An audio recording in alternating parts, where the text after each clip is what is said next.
Sobrang high-tech ng schedule ni Paolo Avellino simula nung pumatok ang tandem nila ni Kim Cho sa What's Wrong with Secretary Kim. Tunayan, marami ang nagro-wrote na Kim Pao o mga kapaniyam na sana ay mauwi ang tandem nila sa real life romance. Bukod kasi sa may chemistry, na-discover ng mga umiidolo sa kanila na ang tindi rin palang magpakilig ng aktor. In demand din si Paolo, hindi lang sa pelikula, kung hindi pati na rin sa endorsement. Nang ipalabas naman ang kanyang pelikula, katambalang ibang leading lady, ay todo suporta rin ang kapaniyam sa movie niya sa pamamagitan ng pag-organize ng mga black screening. Sobrang adulation na tatanggap niya sa mga fans, kasama na rito ang pagpamper sa kanya ng mga regalo tulad ng pagkain at iba pang mga material na bagay. Nangyayari rin kasi ito sa mga K-pop idols na talagang ginagastusan ng mga diehard na fan. Bagamat na-appreciate niya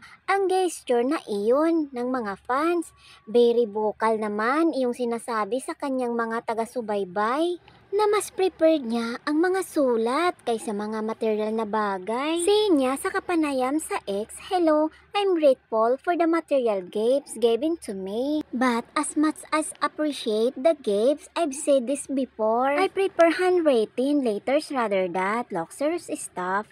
I hope people understand and don't get the wrong expression here." Si Pani Paolo, mas pahahalagahan daw niya ang mga sulat na natatanggap niya sa mga fans niya. "If all the letters given to me," pahayag niya sa isang entertainment portal, samutsari ang naging reaksyon ng kabitsers sa kanyang naging post. At umani naman ito ng samutsaring reaksyon. Dagdag pogi points na naman kay Paolo. "Wes, dahil dyan Paolo, susulat ako sa'yo." Mas bet pala ni Paolo ang nilalambing ng sulat, pagiging Kim Chineta Princess.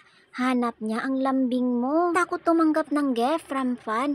Ang daming issue sa South Korea na nilalagyan ng hidden cam yung mga regalo sa kanila on voice recorder.